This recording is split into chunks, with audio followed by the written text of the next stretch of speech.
Boxing Ego here. If you like this video, make sure you hit the like button and also subscribe to the channel and hit the bell icon on the top of your screen to get notified when the latest new content drops. What up, Fight World? It's your boy Ego and I'm back with some more boxing. Make sure you smash the like button, also subscribe to the channel for the latest and greatest in boxing. Now I want to talk a little bit about High Tech, the Matrix, aka Vasyl Lomachenko of Ukraine. Now, he just had a fight last weekend. I did a post-fight breakdown versus Jason Sosa. I did the real deal post-fight. Wasn't much to break down. Very one-sided, very dominant performance by the Southpaw Lomachenko. Jason Sosa showed heart, showed game. He was durable. He was trying. Definitely a better effort than Nicholas Axeman Walters when he fought Lomachenko. But yet and still, it was the same result. Lomachenko, far too much overmatched opponent. And they just got frustrated and couldn't deal with what Lomachenko does well. But again, for that breakdown, check that on the channel. I want to talk a little bit about numbers.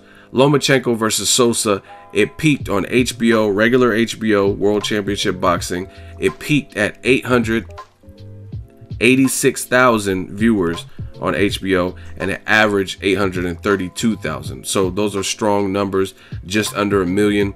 It actually beat Broner versus Granados, which previously was the fight to beat in terms of premium, non-pay-per-view, premium networks like HBO or Showtime. That was holding the torch. The Broner-Granados fight, I covered that fight live. I know they did a free preview weekend with Showtime, and then they also were streaming on Twitter. So I don't know if that affected Broner's numbers, positive or negative.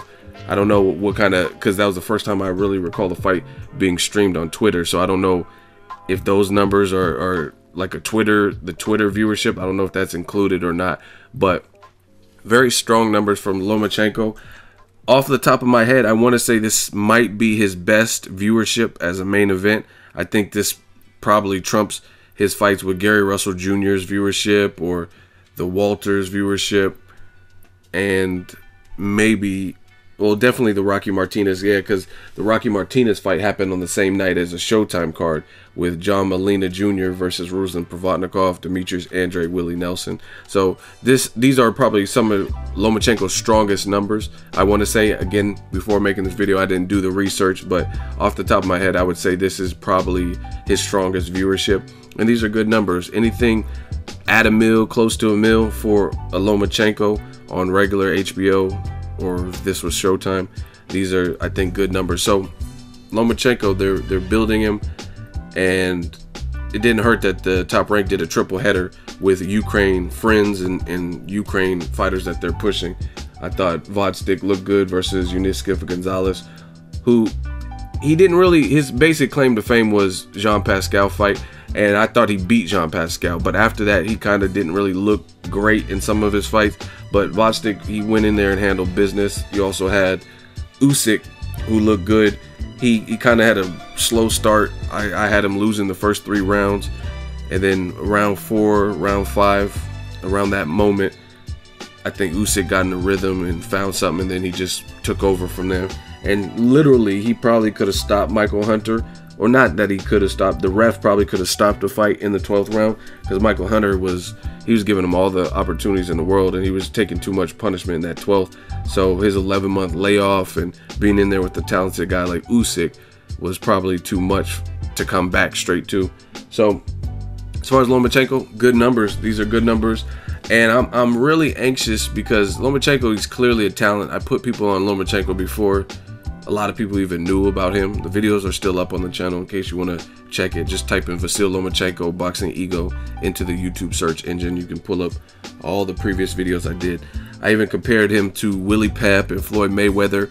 Not in the sense of, I'm not saying, and I think he's more offensive than Willie Pep, and I'm not putting him in the same echelon as Floyd Mayweather, because we obviously have an undefeated Floyd Mayweather for 19 years, and Lomachenko already has a loss. Plus, it's hard to gauge, and that's what I want to talk about, but it's hard to compare somebody who has nearly 2 decades of in the sport activity and fights that we can view versus somebody who has less than 10 fights, right? Even though he looks phenomenal. And that's just the reality of it. It's funny to me when it comes to HBO. Their bias is ridiculous, and I think as time goes on, one of the reasons, aside from not really having that many fights, this was clearly the best and biggest regular HBO viewership. I don't even really remember many other HBO fights, to be honest, this year, other than the Miguel Berchelt versus Francisco Vargas fight on regular HBO. And they did that concurrently as the Mikey Garcia, Dejan Zlaticanin, and Leo Santa Cruz, Carl Frampton rematch. The reason I know is because I went to cover the Showtime card with Leo Santa Cruz and Carl Frampton part 2, and it was on the same night, so I missed the Francisco Vargas. So clearly this is the best numbers for regular HBO, right? And regarding the HBO bias, the reason I'm saying that is because no one doubts, well, I haven't seen really many people doubt that Lomachenko is talented, but it's too premature to say that he's #1 pound for pound. Does he have pound for pound skills? Yes. Does he look extremely hard to beat? Yes. But the reality of the whole situation is he has less than 10 fights and he has a loss, and he hasn't avenged that loss. People give Andre Ward a hard time and, oh, he shouldn't be #1 pound for pound. But guess what? Most of his fights are dominant. The one that wasn't dominant, Sergey Kovalev, where some people thought it could have went the other way or Kovalev should have won, guess what? He's rematching him. But for whatever reason, Vasyl Lomachenko hasn't rematched Orlando Salido, and a lot of it has to do with money. You got to pay Salido. Salido has a great resume, and he has something that Lomachenko should want, and that's get back. That's revenge. That's redemption, because he needs to show that he's improved. Because what I've noticed with Lomachenko's matchmaking, and they did the same thing with Pacquiao. You guys can get mad and you're hating, man. I don't have to hate. What do I hate on somebody who weighs 130 pounds for? Like, you know what I'm saying? I don't have no reason. Lomachenko is talented, but if you think about it, he hasn't fought the style that beat him. He hasn't really fought anyone that's quite like that. Like, I don't think Nicholas Walters is a big puncher, but he was off a long layoff. These are facts. You guys can go to BoxRec and confirm this. Walters hadn't fought since Jason Sosa, right? And he should have beat Jason Sosa for the record, but he hadn't fought in a while. And the first time it was presented would have been better, but they could not, between HBO and Top Rank, they did not want to fork over enough money to appease both sides. Lomachenko was like, oh, I'm cool, we could do a side bet. And Walter's like, nah, I want to be paid. I shouldn't have to do a side bet. Anyway, the fight fell apart in the summertime, and then they gave Walters no other fights, no other option, starved him out. So when the fight was later presented around, let's say October of last year, he took it because he hadn't been active, he hadn't been fighting. Plus he gained a lot of weight. These are all facts. I've done Ego Weight Watchers videos and stuff like that. So I did a 7 reasons. I already knew the outcome. I did a 7 reasons why Vasyl Lomachenko beats Nicholas Walters. And inactivity is definitely one of them. And again, I think Walters stylistically, he plays more into Lomachenko's style. That's why I picked Lomachenko to beat him, right? I didn't think it was going to be a stoppage necessarily, but I knew he was going to beat him because the style, the true style is rugged, tough guys who kind of go for broke, are going to put pressure, good resume, good power, guys like Salido. And to me, Walters is more of a boxer puncher with power. But nonetheless, it's still a good win for Lomachenko.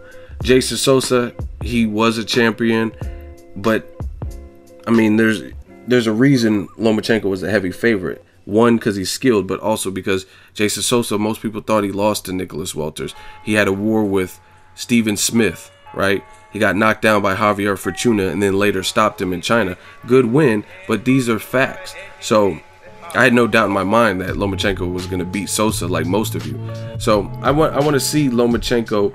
I think the best win for me was probably Gary Russell Jr. because I really thought Gary Russell had a shot to beat him with the speed, and he totally outclassed Gary Russell Jr. Gary Russell was undefeated and actually later became a champion. So to me, that's his best win, all things considered. Russell, he's been inactive now, but at the time he was more active. He was getting confidence building fights, and people were saying he was fighting tomato cans, but he was still active. You know what I mean? So and he showed his pedigree because he became a champion after losing to Lomachenko. And what Lomachenko did with that southpaw, I was very impressed with. But the Walters fight, I knew the outcome, especially with the inactivity.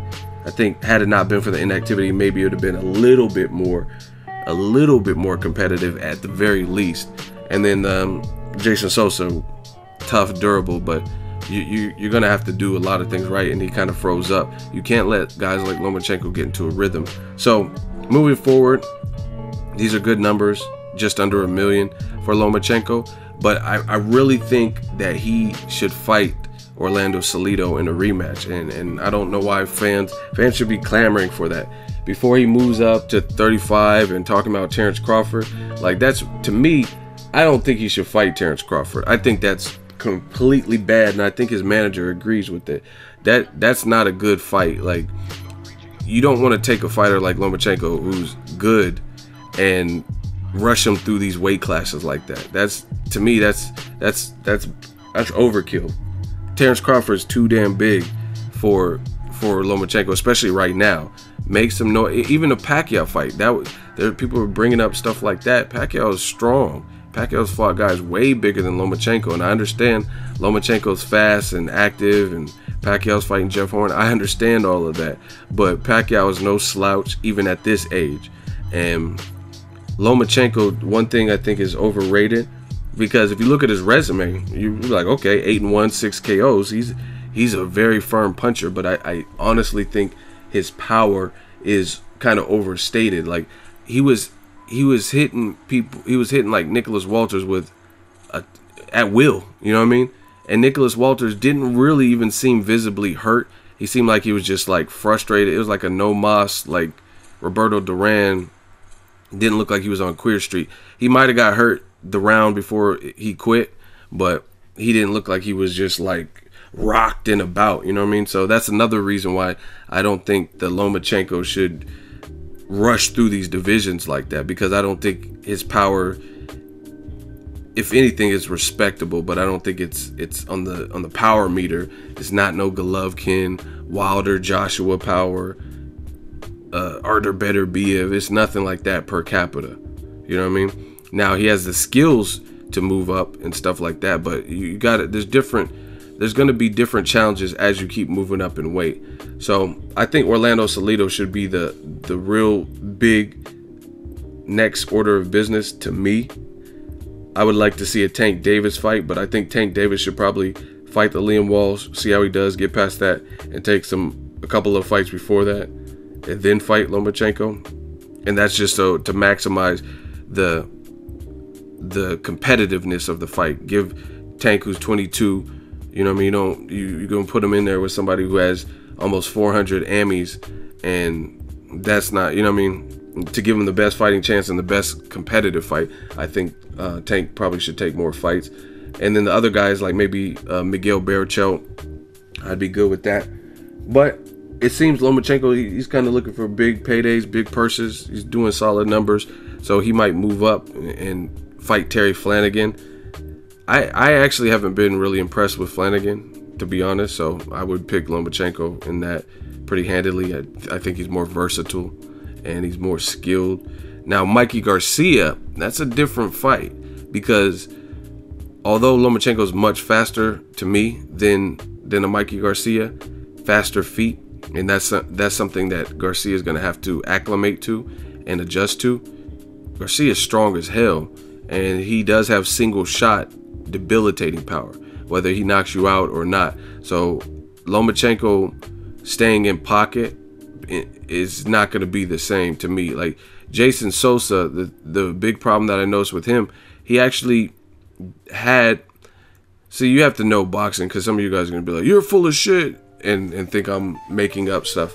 But I was going to say he had very small spots of success where I noticed a reaction from Lomachenko. Jason Sosa landed a nasty body shot, and it's for a very quick second. I know Lomachenko felt it because he kind of backed off, and then he, you know what I mean, being a fighter. At the end of the day, you have to have a trained eye to see some of this stuff, because at the end of the day, these guys are fighters, and you're not trying to give up position oh, I'm hurt, ah, like that's just not how it works, you know what I mean? The only time people do that is when the pain becomes so much it overtakes them and they have no choice but to get on the ground like Oscar De La Hoya versus Bernard Hopkins and roll around and stuff like that, or Keith Thurman when he's like running away from Luis Collazo after that perfectly placed body shot. You know what I mean? It happens, and that's what people see and expect, but there's little subtle things like Golovkin Jacobs. I think Jacobs was hurting Golovkin, right? I think Kell Brook probably even hurt Golovkin. Do I mean hurt to the point where he was about to get knocked out? No, I don't. I'd never seen Golovkin. It didn't look like Golovkin was about to get knocked out, but I'm sure he felt it. I'm sure he felt those shots from Danny Jacobs, because again, if he didn't, why doesn't he mow through him like a Willie Monroe or the other past opponents? So you have to be able to pick up on this stuff. But enough of that. Lomachenko, I think he got caught with the body shot, got a reaction, and the problem is sometimes people don't see it. You don't know.